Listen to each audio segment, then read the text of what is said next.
नमस्कार दोस्तों, आप सभी का स्वागत है एक बहुत ही ज्यादा डरावनी हॉरर कहानी में। आज की कहानी सचमुच में घटित और रूह कंपा देने वाली कहानी है। आज की भूतिया घटना एक रिया नाम की लड़की के साथ घटित है और रिया को ऐसा लगता है कि यह घटना आज ही घटित हुई है। रिया को उस आत्मा ने इस कदर बर्बाद कर दिया कि आप सोच भी नहीं सकते कि आत्मा इस कदर जा सकती है।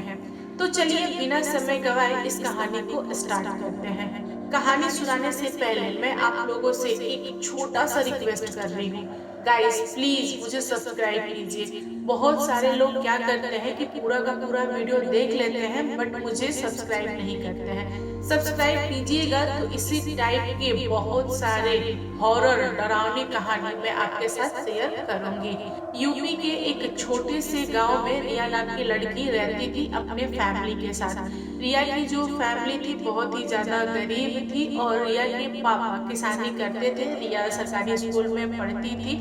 रिया दो बहन और एक भाई थी। रिया अपने घर में बड़ी थी और वो आगे पढ़ना चाह रही थी, तो उसने अपने पापा को बोला कि पापा मुझे पढ़ाई करना है। तो यह बात सुन रिया के पापा बहुत ही ज्यादा गुस्सा गए और उन्होंने बोला कि कितना पढ़ेगी तू, बस कर, तुझे कल को शादी करके जाना होगा तो ससुराल में क्या बोलेंगे कि तूने तो कुछ सीखा नहीं है, तू खाना बनाना वगैरह सीख, मेरी हैसियत नहीं है तुझे पढ़ाने के लिए और अगले साल मैं तुम्हारी शादी तय कर दूंगा, तो बेहतर है कि तू घर में रह। रिया रोने लगी और घर में आई। उसने अपने माँ को सब कुछ बताया कि पापा ने ऐसा ऐसा जवाब दिया है। तो रिया की माँ बोली कि पापा ठीक ही कह रहे हैं, हम लोग गरीब हैं, हम लोग तो कैसों भी किसानी करके जीते हैं, कैसे हम तुझे पढ़ाएंगे और तेरे बाद तेरी बहन, उसके बाद भाई, तो ये सब कुछ नहीं हो पाएगा। तो मैं सोच रही हूँ कि तेरा जो छोटा वाला भाई है बस वही पढ़ाई करे, तुम दोनों बहनों का पढ़ाई जितना भी हुआ बस रहने देते हैं। रिया को यह बात थोड़ी सी बुरी लगी कि माँ बाप मुझे पढ़ाना नहीं चाहते हैं, लेकिन रिया को ये भी समझ में आया है कि घर की जो सिचुएशन है सच में बहुत ही ज्यादा खराब है। तो रिया चुप हो गई और रिया के पापा जो थे वे फॉरेन चले गए कमाने के लिए, ताकि कमा के जब मैं रिटर्न आऊंगा तो जो कुछ भी पैसा होगा वो मैं दहेज देकर अपनी बेटी को एक अच्छे घर में शादी कर दूंगा। तो रिया के पापा जब 2 साल बाद लौटे तब तक रिया शादी करने लायक हो गई थी और रिया के पापा ने एक अच्छा रिश्ता देखा और रिया की शादी फिक्स कर दी। रिया की शादी में बहुत सारे दहेज गए, जितना भी सामान तिलक वगैरह पे चढ़ता है सब कुछ गया, लेकिन रिया को अंदर ही अंदर एक बात खल रही थी कि पापा मेरी शादी किसी भी गरीब से कर देते चलता, लेकिन मुझे पढ़ा देते, क्योंकि मुझे पढ़ने का बहुत ज्यादा शौक था, लेकिन पापा ने नहीं पढ़ाया। और जो गांव की लड़कियां होती है ना वे अपने माँ बाप से लड़ती नहीं है, क्योंकि माँ बाप के पास बहुत सारी मजबूरियां होती हैं, माँ बाप जैसा चाहते हैं वैसी लड़कियां चुपचाप मान लेती हैं। तो रिया 12th के बाद से बिहार के एक लड़के से शादी कर ली।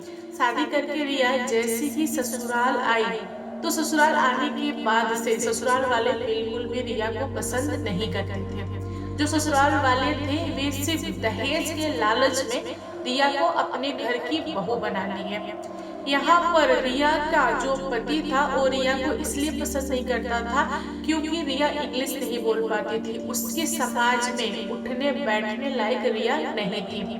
रिया दिखने में सुंदर थी, बढ़िया थी और जो रिया का नेचर था काफी अच्छा था, घर का काम काज वगैरह कर लेती थी। रिया की जो लाइफ थी ना एक नौकरानी टाइप की बन के रह रही थी घर में।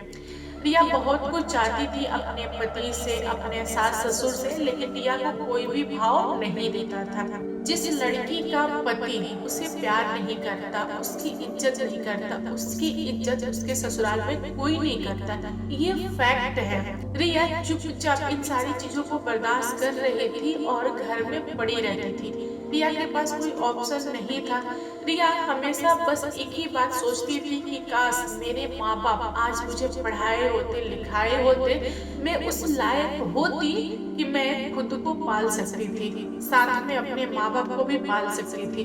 लेकिन मेरे माँ बाप ने मुझे लड़की समझ के अपने घर से उठा के दूसरे के घर पे फेंक दिया।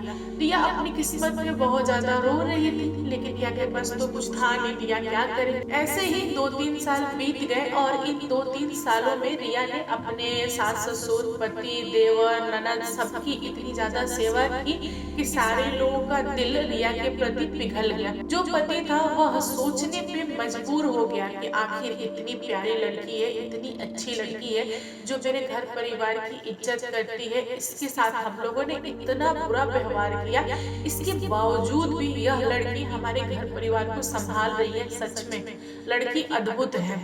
और पति ने अपनी वाइफ यानी रिया को एक्सेप्ट कर लिया। जब पति ने रिया को एक्सेप्ट किया, रिया बहुत ज्यादा खुश हो गई और रिया को ऐसा लगा कि मानो कि वह स्वर्ग में आ गई। रिया सालों से सिर्फ इसी दिन के लिए तरस रही थी। फाइनली माता रानी की दया हुई और रिया का जो घर परिवार था वो बस गया। रिया की लाइफ एकदम मस्त चल रही थी। रिया कुछ महीनों बाद प्रेग्नेंट हुई। रिया को जैसे ही गुड न्यूज मिला, रिया बहुत ज्यादा खुश हो गई। उसको ऐसा लगा ना कि समझो कि मैं स्वर्ग में हूँ और स्वर्ग की मैं परी हूँ। दोस्तों, रिया की प्रेगनेंसी की बात जैसे ही रिया के मायके में पता चला तो रिया की जो माँ थी बहुत ज्यादा खुश हुई और उन्होंने अपनी बेटी से मिलने का प्लान बनाया। रिया की माँ सोच रही थी कि अपनी बेटी के लिए मैं क्या लेके जाऊँ। पहली बार तो मेरी बेटी ने गुड न्यूज दिया है और मेरा फर्स्ट टाइम हो रहा है बेटी के यहाँ जाके, तो कुछ तो सोना या चांदी लेके जाना ही पड़ेगा, वरना उसके ससुराल वाले क्या सोचेंगे। तो रिया की माँ ने सुनार की दुकान पर जाकर रिया के लिए एक छोटू सा चांदी का गणपति जी का लॉकेट बनवाया और अपनी बेटी के ससुराल आकर बेटी को काले धागे में लगाकर वह मूर्ति पहना दी और रिया को बोली कि तुम इस मूर्ति को कभी भी अपने गले से मत उतारना, बप्पा तुम्हारा और तुम्हारे बेबी का रक्षा करेगा।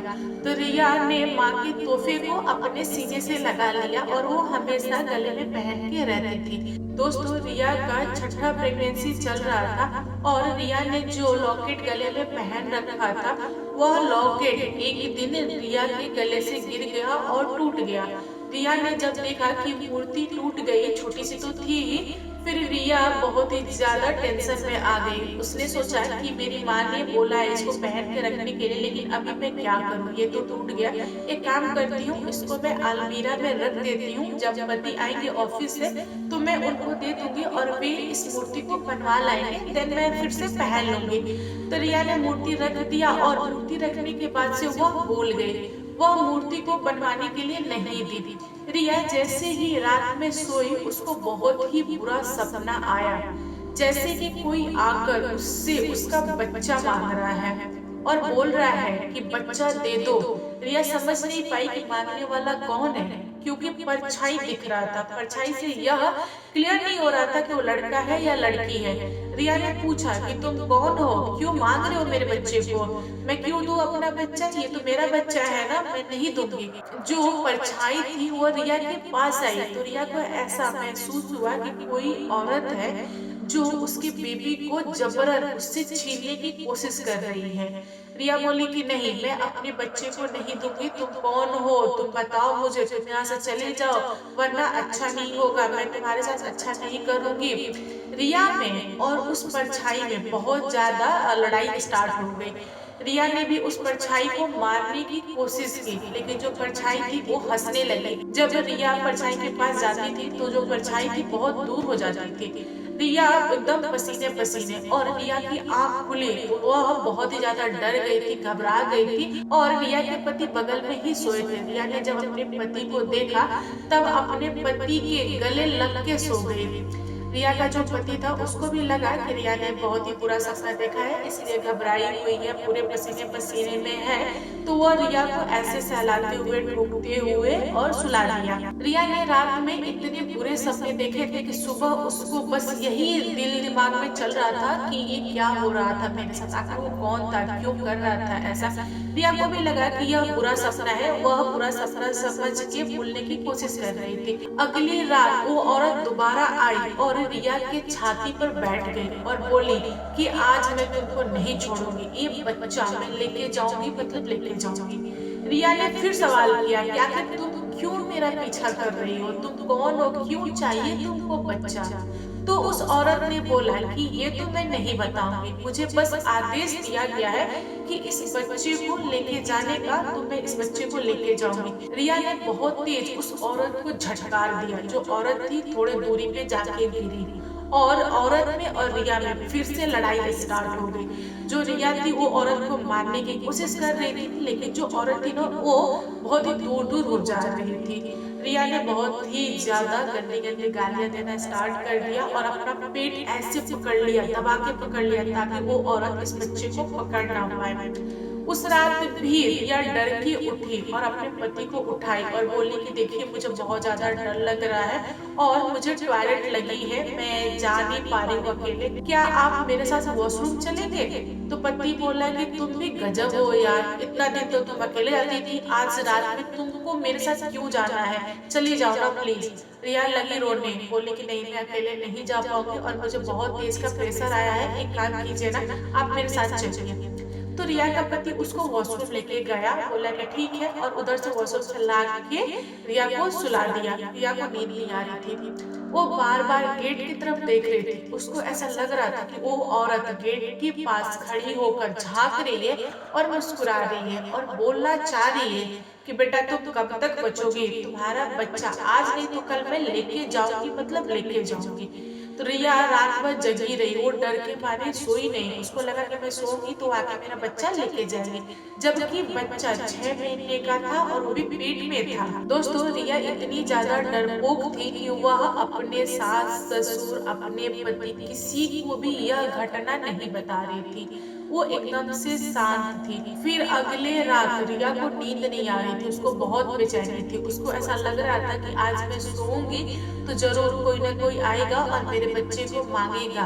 तो रिया इस डर में जगी रही। रिया कब तक जगती। प्रेगनेंसी में ऐसा होता है दोस्तों कि औरतों को बहुत ज्यादा नींद आती है। रिया डरते डरते सो गई और रिया जैसे ही सोई उसको ऐसा महसूस हुआ कि कोई है जो मेरे पास आकर मेरे बच्चे पर नजर गड़ाया हुआ है और अपने ऐसे हाथ बढ़ा रहा है मेरे बच्चे को लेने के लिए। रिया सपने में उस इंसान से लगी लड़ने, और इस बार जो बच्चा लेने आया था वह औरत नहीं थी, वह एक आदमी था।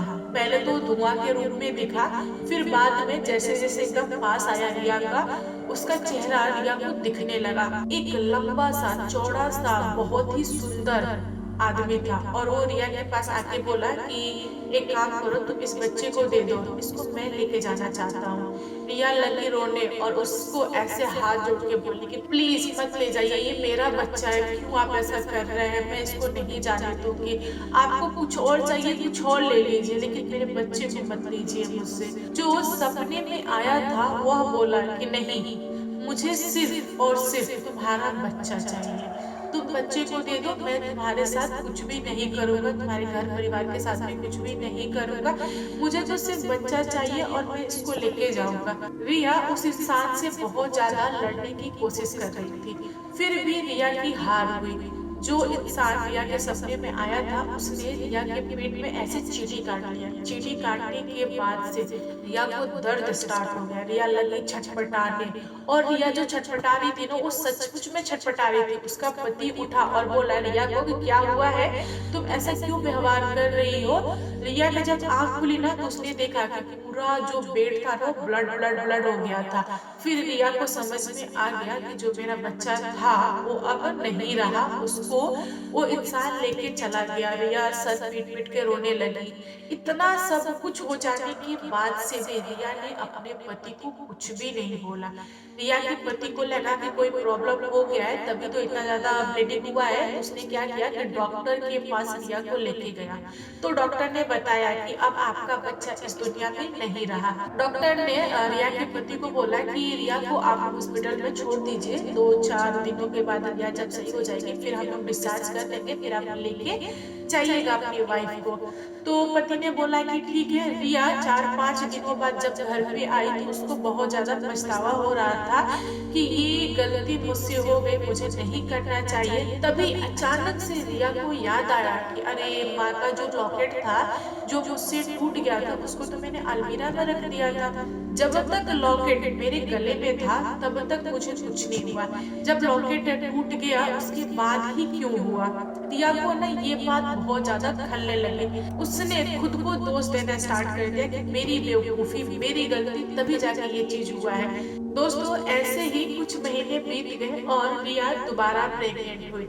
रिया को फिर से खुशी हुआ कि वो दोबारा माँ बनने वाली है। और जो रिया की सासू माँ थी उन्होंने बोल दिया था कि देखो ये गुड न्यूज हम बाहर वालों को नहीं बताएंगे जब तक बच्चा हो नहीं जाता, क्योंकि लोगों की नजर लग जा रही है, इसलिए हमारे घर में ऐसा ऐसा कांड हो रहा है। तो रिया बोली कि ठीक है माँ, जैसा आप कहें वैसा ही होगा। रिया ने इस गुड न्यूज को किसी से भी शेयर नहीं किया। इस बार रिया 2 महीने की प्रेग्नेंट थी और रिया को बिल्कुल भी सपने नहीं आ रहे थे। रिया खुश थी और रिया को बिल्कुल भी याद नहीं था कि उसको लॉकेट सही करवा के पहनना था। रिया तो लॉकेट के बारे में भूल ही गई थी। ठीक है, 2 महीने बाद रिया को एक दिन सपने में एक औरत दिखाई दी और वो औरत आके बच्चा मांग रही थी। दूसरी बार सपने में जो औरत दिखाई दी वो वही औरत थी जो फर्स्ट टाइम सपने में आई थी। रिया ने उस औरत को देख के फिर से छटपटाने लगी, वो पसीने पसीने हो गई और वो सपने में ही उस औरत से बहुत लड़ने लगी, गाली देने लगी, रे तू करने लगी। उसने बोला कि इस बार कुछ भी हो जाएगा, मैं अपना बच्चा नहीं दूंगी, चाहे मुझे दुनिया क्यों ना छोड़ना पड़े, फिर भी मैं अपना बच्चा तुझे तो बिल्कुल भी नहीं दूंगी। और वो औरत हंसने लगी और उसने बोला कि मैं भी देखती हूँ कि तू अपना बच्चा मुझे कैसे नहीं देती है, मैं तो लेने आई हूँ, मैं लेके जाऊंगी, अगर तू मुझे नहीं देगी तो कोई बात नहीं, मेरा बच्चा आके तेरा बच्चा ले जाएगा। यहाँ पर रिया को झटका लगा, उसने बोला तेरा बच्चा? तो औरत बोली कि हाँ, मेरा बेटा ही तो था जो तुझसे बच्चा छीन के ले गया, तुझको क्या लगता है कि तुझे वो छोड़ देगा? नहीं, उसने मुझे भेजा है इस बच्चे को लेने के लिए, अगर तू नहीं देगी तो आएगा। यहाँ पर रिया डरी और डर के मारे उसने आँख खोला। जब उसकी आँख खुली तो उसने देखा कि उसका पति आराम से सो रहा है। उसको लगा कि सपना था, लेकिन रिया को यह टेंशन हो रहा था कि सेम औरत कैसे बार बार सपने में दिख सकती है, और इस बार उसने तो मुझे धमका दिया है कि उसका बेटा आएगा मेरा बच्चा लेने के लिए। तो रिया को नींद नहीं आई, रिया रात भर जगी रही। रिया कोशिश करने लगी कि मैं दिन में सो जाया करूंगी और रात में जगा करूंगी, क्योंकि रात में मैं सो रही हूँ तो मुझे पूरे सपने आ रहे हैं और जो पूरे सपने आ रहे हैं वो सच हो जा रहे हैं। तो रिया दिन में सोने के बावजूद भी आधी रात जब होती थी ना, वो किसी न किसी बहाने से सो जाती थी। उसको याद नहीं रहता था कि वो कैसे सो गई। वो तो पूरा का पूरा कोशिश करती थी जगने का, फिर भी सो जाती थी। जब वो सोती थी तो सपने में वही औरत आती थी, लड़ना झगड़ना सेम चीज होता था। उसके बाद उस औरत का बेटा आया और उस इंसान ने उस बच्चे को अपने साथ लेके गया। रिया उस इंसान की शक्ल नहीं भूल पा रही थी। ये घटना 2 बार घटित हुई, लेकिन रिया ने अपने पति को नहीं बताया, अपने सास को नहीं बताया। वो सोच रही थी कि सासू माँ को मैं ये चीज बताऊं, लेकिन उसके अंदर ना इस बात का डर था कि मेरी जो सासू माँ है वो तो बोल देगी कि तू भूत प्रेत अपने गांव से लेके आई है, अपने मैके से लेके आई है। रिया की जो सास थी ना वो बहुत ज्यादा अच्छी नहीं थी। दोस्तों यहाँ पर रिया के पास कोई ऑप्शन नहीं था चुप होने के सिवा। रिया फिर चुप हो गई। ऐसे ही 2 बार और घटना घटित हुई। टोटल रिया ने अपने 4 बच्चे खो दिए। इस बार रिया ने फैसला ले लिया था कि चाहे कुछ भी हो जाए, इस बात को मैं किसी न किसी को बता के रहूंगी। ऐसे इंसान को बताऊंगी जो यह बात किसी से शेयर ना करे और मुझे इन सारी चीजों का हल ला के दे। रिया अपने मैके गई हुई थी और उसने अपनी माँ को रोती हुए ये सारी की सारी घटना बता दी। रिया की माँ ने जब यह सब कुछ सुना, उनके रोंगटे खड़े हो गए। उन्होंने बोला कि तू पागल है क्या, तू पहले क्यों नहीं बताई, तू पहले बताती तो मैं तुझे कुछ बताती। हाँ, सचमुच में भूत प्रेत वगैरह होते हैं, मुझे ऐसा लग रहा है कि तेरे बॉडी पे कोई तो है जो तुझे परेशान कर रहा है। आखिर वो इंसान कौन है, क्या चाहता है तुझसे? वो बार बार सिर्फ प्रेगनेंसी में आके ही क्यों तेरा बच्चा ले जा रहा है? तो रिया की माँ बोली कि तू ठहर, मैं किसी तांत्रिक से दिखाती हूँ। रिया की माँ ने ना पंडित और तांत्रिक दोनों से दिखाया, फिर भी कोई हल नहीं मिल पा रहा था। रिया की माँ को पता चला कि एक बहुत ही दूर काफी जानकार तांत्रिक है जो एक बार में सारे के सारे प्रॉब्लम्स पकड़ लेता है। रिया की माँ रिया को लेकर उस तांत्रिक के पास गई और तांत्रिक के चरणों में गिर के बोली कि बाबा देखिए, मेरी बेटी के साथ कुछ भी अच्छा नहीं हो रहा है। यहाँ पर तांत्रिक बोल पड़ा कि हाँ, आपकी बेटी के साथ बहुत बुरा हुआ है, इसने 4 बच्चे खोए हैं और एक औरत आती है पहले मांगने के लिए, उसके बाद उसका बेटा आके ले जाता है, ये सब कुछ मुझे पता है। तो यहाँ पे रिया और रिया के माँ दोनों लोगों को झटका लगा कि बिना बताए उस तांत्रिक ने कैसे सब कुछ सही सही बता दिया। यहाँ पे रिया रोने लगी और बोली कि बाबा, मैं दुनिया छोड़ दूंगी अगर मेरे साथ ये बार बार होगा, मुझसे ये बर्दाश्त नहीं हो रहा है, मुझे बहुत तकलीफ हो रहा है, मैं बहुत प्रॉब्लम में हूँ, आप इसका हल दीजिए। तो उस तांत्रिक ने बोला कि बेटा तुम घबराओ नहीं, जो होना था वो तो तुम्हारे साथ हो गया है, अब मैं जो बोलता हूँ तुम वो करो। तो रिया बोली कि हाँ बाबा, मैं सब कुछ करूंगी। तो जो तांत्रिक था उसने रिया को मोर के पंख से झाड़ा, ऊपर से नीचे तक झाड़ा, उसके बाद रिया के सर पे हाथ रखा। फिर रिया को ऐसा लगा कि वो बहुत ही ज्यादा हल्की हो गई है, कुछ उसके बॉडी पे था जो उड़ गया और रिया हल्की हो गई। रिया को 2 मिनट तक कुछ भी याद नहीं, वो सब कुछ भूल गई कि सामने कौन बैठा है, बगल में कौन है। रिया बस लोगों को देख रही थी। 2 मिनट बाद रिया को याद आया कि अरे ये तो मेरी माँ है, ये तांत्रिक है, ये है, ये वो है। फिर रिया ने पूछा अपनी माँ से कि माँ, मैं यहाँ पे क्या कर रही हूँ? तो रिया की माँ ने रिया को सारी की सारी कहानी बताई। दोस्तों, ये सब कुछ जानने के बाद से रिया ने तांत्रिक से पूछा कि बताइए मुझे, आखिर कौन है, क्यों कर रहा है ये सब कुछ मेरे साथ, मैंने तो कभी भी किसी का कुछ भी नहीं बिगाड़ा।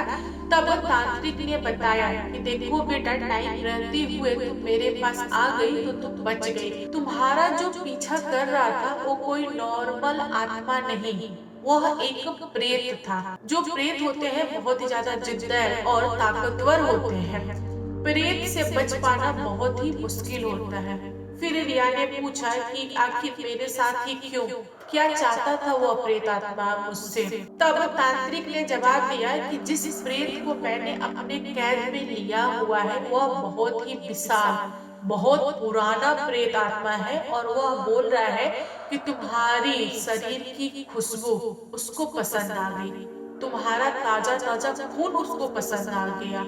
वह चाह रहा था तुम्हें और तुम्हारे बच्चे को एक ही साथ इस दुनिया से मुक्त करने का, बट उसने ऐसा नहीं किया। वह सिर्फ और सिर्फ तुम्हारा बच्चे का ब्लड लिया। जानती हो क्यों? क्योंकि उसका मानना था कि तुम जिंदा रहोगे तो फिर से बच्चा करोगे और जब तुम तुम्हारा बच्चा करोगे वो दोबारा तुम्हारा बच्चा ले जाएगा। उसको ना ब्लड की लत लग गई थी, उसके मुंह खून लग गया था। यह सब कुछ सुन रिया रोने लगी, छाती पीट पीट कर रो रही थी। रिया की माँ भी रोने लगी। तांत्रिक बहुत ही ज्यादा गुस्सा आ गया था उस प्रेत आत्मा पर और उसने बोला कि बेटा तुम घबराओ नहीं, मैं इस प्रेत आत्मा का वह हाल करूंगा कि ये भी क्या याद रखेगा। यह प्रेत आत्मा और इसकी माँ दोनों ने मिलकर तुमको बहुत सताया है, बहुत ज्यादा सताया है। फिर रिया पूछी कि आखिर ये लोग कब से मेरा पीछा कर रहे हैं, मुझे तो कभी भी महसूस नहीं हुआ। तब तांत्रिक ने बताया कि देखो बेटा, यह तुम्हारे पीछे बहुत दिनों से था। जब तुम्हारी प्रेगनेंसी का न्यूज आया था तभी ये तुम्हारे पीछे लग गए थे, क्योंकि तुम्हारी स्मेल हो रही थी ना इन लोगों को। लेकिन ये चाहकर भी तुम्हारा कुछ नहीं बिगाड़ पा रहे थे, क्योंकि तुम्हारे पास एक छोटा सा लॉकेट था भगवान जी का और वह तुम्हारी रक्षा कर रहे थे। और बाद में हुआ क्या, लॉकेट टूट गया और इन लोगों ने तुम पे अटैक बोल दिया। उसके बाद की तो तुम जानती हो सब कुछ। फिर तांत्रिक ने बोला कि जाओ बेटा, आज के बाद से तुम्हारा कोई भी कुछ भी नहीं बिगाड़ पाएगा। इस ताबीज को तुम पहने रखो अपने साथ और जो मूर्ति है भगवान की उसको भी पहनो, आगे तुम्हारे साथ सब कुछ अच्छा होगा और इन माँ बेटों को तुम्हें देख लूंगा। वहां से रिया ने तांत्रिक को बहुत बहुत धन्यवाद बोला और उसके बाद वह अपने मैके आई और रिया की माँ दोनों लोगों ने मिलकर फैसला लिया कि ससुराल वालों को हम ये चीज नहीं बताएंगे, क्योंकि इस पर हर एक इंसान विश्वास नहीं करेगा। और रिया ने सही अनुमान लगाया था कि उसकी सास बोल सकती थी कि तुम भूत प्रेत मैके से लेके आई हो। तो रिया डर के मारे अपनी सास को नहीं बोली। रिया बोली कि जब सब कुछ सही हो गया है माँ, तो आगे हम लोग खुशी खुशी रहेंगे। इस बात को हम लोग अपने तक रखें तो बेहतर है। आज की कहानी सचमुच में बहुत ही ज्यादा दर्दनाक और रूह कपा देने वाली कहानी थी। जब मैंने सुना ना मेरे रोंगटे खड़े हो गए। तो आप लोग बताइए, आप लोग को यह कहानी कैसी लगी? कहानी पसंद आए तो लाइक एंड शेयर कीजिएगा, और मेरे चैनल पे न्यू न्यू आए हो तो चैनल को सब्सक्राइब करना। Thank you, bye bye.